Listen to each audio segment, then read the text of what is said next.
Kenya स्थित Victoria lake के किनारे युवा वैज्ञानिकों और स्वयं सेवकों की टीम ने जिस छोटे से कीट के खिलाफ नए सिरे से जंग छेड़ी है वह दरअसल मच्छर है, जो दुनिया में किसी और जीव की तुलना में मानव स्वास्थ्य के लिए आज भी सबसे बड़ा खतरा बना हुआ है।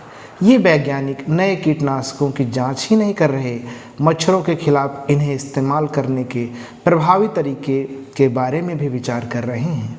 ये रात को खिड़कियों से झांकते हैं कि मच्छर सोते हुए लोगों पर किस तरह हमला करते हैं।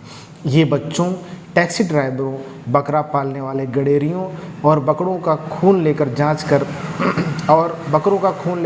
कर रहे हैं ताकि उसमें पल रहे परजीवियों के बारे में पता लगाया जा सके। लेकिन इस वैज्ञानिक अभियान का नेतृत्व कर रहे कीट विज्ञान शास्त्री एरिक ओकमो ने पिछले दिनों दलदली घास के बीच खड़े होकर एक कटु वास्तविकता के बारे में बताया।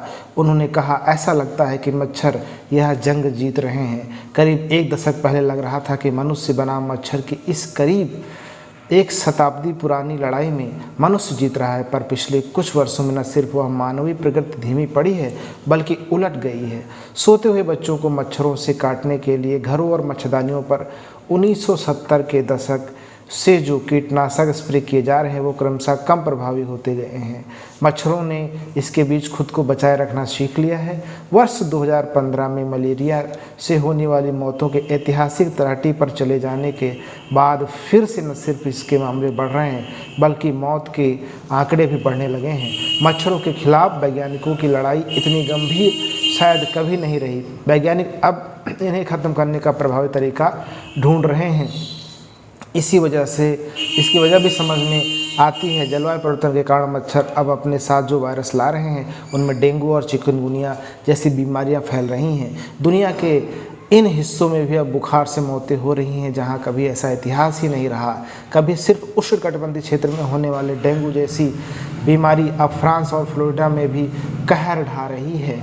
इस बार की गर्मी में अमेरिका में 20 साल बाद स्थानीय स्तर पर मच्छरों से बीमारियां फैलती थीं, वहां मच्छरों के कारण कई चुनौतियां पैदा हो रही हैं, जबकि जलवायु परिवर्तन और पर्यावरण के बदलाव के कारण दूसरी जगहों में दूसरे तरह के स्वास्थ्य संकट देखने में आ रहे हैं। इसका कारण यह है कि मच्छरों ने खुद को नई स्थिति में मुताबिक ढाल लिया है। चूँकि रात में घरों के अंदर मच्छरों के खिलाफ मोर्चाबंदी है, लिहाजा मच्छर अब दिन में और खुले में काटते हैं। इन्होंने कीटनाशकों को बेअसर करने की क्षमता भी हासिल कर ली है। मानो यही काफ़ी न हो, एशिया और अफ्रीका से मच्छरों का हमला दुनिया भर के खासकर शहरी इलाकों में होने लगा है। ऑक्सफोर्ड यूनिवर्सिटी के शोधार्थियों के मुताबिक इस कारण दुनिया के अतिरिक्त 10 करोड़ लोगों में मच्छर जनित बीमारियों के फैलने की आशंका बढ़ी है। ऐसे में लोगों की हर तरह के मच्छरों से बचाने की तत्काल ज़रूरत है, लेकिन विशेषज्ञों के मुताबिक नई और प्रभावी तकनीक के सामने आने में कम से कम 1 दशक लगेगा। इसकी तुलना महज 6 सप्ताह की आयु वाले मच्छरों से करें तो हैरानी होती है, जो उन्हें मारने के हमारे हर संभव वैज्ञानिक तरीकों की काट खोज लेते हैं। मानवता को बचाने की वैज्ञानिक खोज के लिए कंडिग अब तक या तो धनी देश करते हैं या फिर निजी दानदाता, लेकिन यह फंडिंग अब मुश्किल होती जा रही है। आज नहीं तो कल दानदाता अपने पैसे दूसरे कामों में लगा देते हैं।